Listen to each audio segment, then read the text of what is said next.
For most human beings, their genius sparks once in a way. Can somebody be in the zone all the time? Of course. I can tell you one secret, but I'm on camera. There are three ways to function in a way that other people think is miraculous.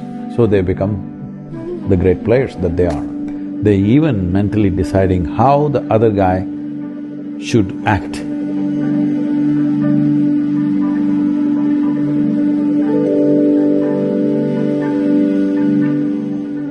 When I've felt a real sense of joy, where there's been I guess a slight switch in my experience, or at least a different kind of experience, has been what sports people might call being in the zone. In the zone, of course, yeah.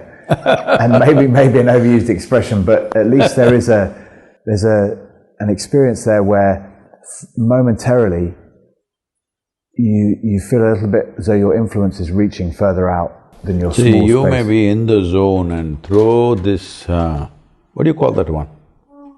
Which one's that? The pear. The rugby ball, yeah. It's not a ball. Yeah, it's a ball. Yeah. But it's not round. No, it's still a ball.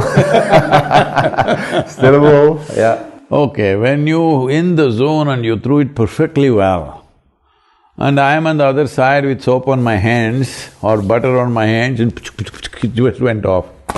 Zone doesn't work, isn't it? Huh? You may be in the perfect zone, but it's a team sport. Everybody's got to be in the zone. There might have been situations where everybody were boom at one moment, all right? So why is it it's happening only once in a way? Because for most human beings, their genius sparks once in a way. Suppose the sun, which is the living source of energy for all of us, no, it's the only source of energy for this planet. If the sun came up once in a way, not every day, what would be life? Right now, that is what it is even with the individual. Every day, maybe the English won't agree with me, every day the sun doesn't come up for them, but it's coming up. It may be shrouded by the cloud, but it is coming up all the time. I'm saying everything that's life process here. Let's say, like your zone, if your heart beat once in a way, what would happen to you? Yeah, it wouldn't last long. Yes. So, this once in a way you're in the zone is something that must go. Oh, can somebody be in the zone all the time? Of course. You must be in the zone you want to be. Because when it comes to physical performance in the world, there are many factors. Okay? There are many factors which all of it may not even be in your perception. But when it comes to inner nature, being in the zone must be every moment of your life, isn't it? Absolutely, yeah. Because there's only one ingredient, just you. Outside, see this many people there in the room. If this room, this atmosphere has to be pleasant, all these people must cooperate, otherwise if she starts freaking, what do I do? We can manage her, but still the atmosphere in the room will go. But my inner atmosphere, there's only one person. Is that person willing, I'm asking? Is a willing person or unwilling person? You must make him willing, that's all it is. Because the only and only thing that you have is life, and how wonderful you keep it within you is all you can do. Rest of it in the world, we do something. It's really interesting because my position specifically, there'll be moments where it's absolute chaos and you're performing the most difficult, challenging skills with all kinds of interfering factors coming in from opposition teams to everything, and you do it effortlessly in a flowing, beautiful way. And then the referee blows his whistle and says, right, now you have a penalty, which involves me having to kick a ball through the post in a kind of golf fashion. I would go from being that genius kind of version of myself to suddenly to something I'd practiced so many times and felt like I knew so well, and yet I'd moved from chaos and all kinds of complexity externally to simplicity externally and make it so complex. Because suddenly from that moment you go from a clarity, like you said, a simplicity, to an absolute complexity internally, whereby it's suddenly about what will people think if I miss this, what if I heaven forbid I let my team down, etc., etc. If you think what people will think, the ball will go into the people only. Yeah, yeah, it's true. Very true. Yeah. So I can tell you one secret, but I'm on camera, what to do. I'll tell you anyway. Please. But the opposition may also learn this. That's okay. We'll work that out when we come to it. When you want to kick that dead ball, what you do is, you exhale with your mouth open and use this as a way approximately 17 to 20 inches, somewhere there, you focus your eyes there, that empty space, okay? You can do this 3 times.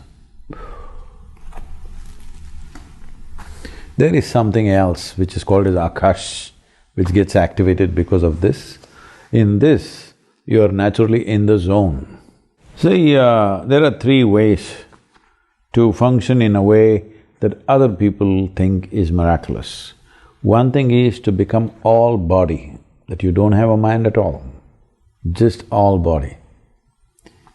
Like, I don't know, I shouldn't use names probably. There are some great players in soccer where you see them, you can see they don't have a mind, they're just all body. And they'll do miraculous things that nobody ever thought they could do at that moment when they're like that. And they're getting into that zone more often than others, so they become the great players that they are. Another way is a very powerful mind which visualizes and creates what it wants. That's another way to be there, which is powerful, but I don't know how many people have the necessary discipline and focus to do that. A few do that. Some people who build the game have this thing. They even mentally deciding how the other guy should act. Many times you've seen this in rare moments, particularly in soccer and also in cricket game.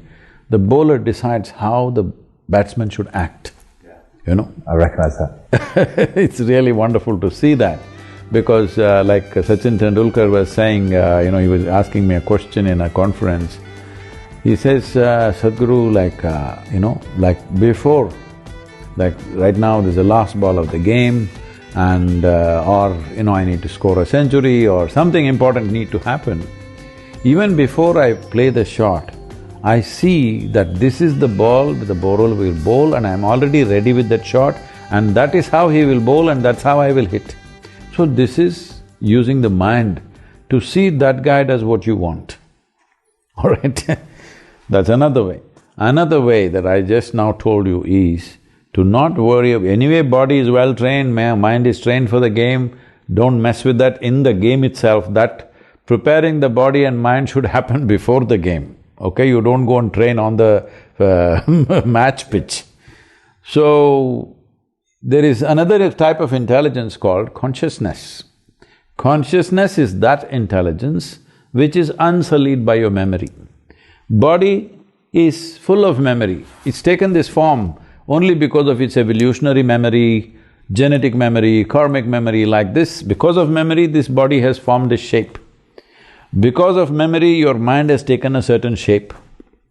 But there's another intelligence which is untouched by memory, which is the fundamental and the most powerful form of intelligence in the universe. If you touch that, your body and mind should be well trained anyway to play that game, otherwise you cannot play. But once you touch that, you play in such a way which is magical for other people. There is no answer with anybody around you. There are many times certain sport reaches that place, knowingly or unknowingly the player gets in and they themselves are surprised. I've seen this sometimes, the tennis players, they're surprised, did I make this shot? They can't believe it themselves because they got into that space. That's, for me, beautifully explained. Thank you. Sadhguru, thank you very much for being part of the I Am podcast. Thank you very much. And we couldn't wish you better with the Conscious Planet Safe Soul movement, and for sure we will be adding the our 100 support. days. The 100 Get all days. the sports people in this country We shall push to that say message. something about showing. We shall definitely push that message for sure, and I will be involved too. Thank you very much. Thank you.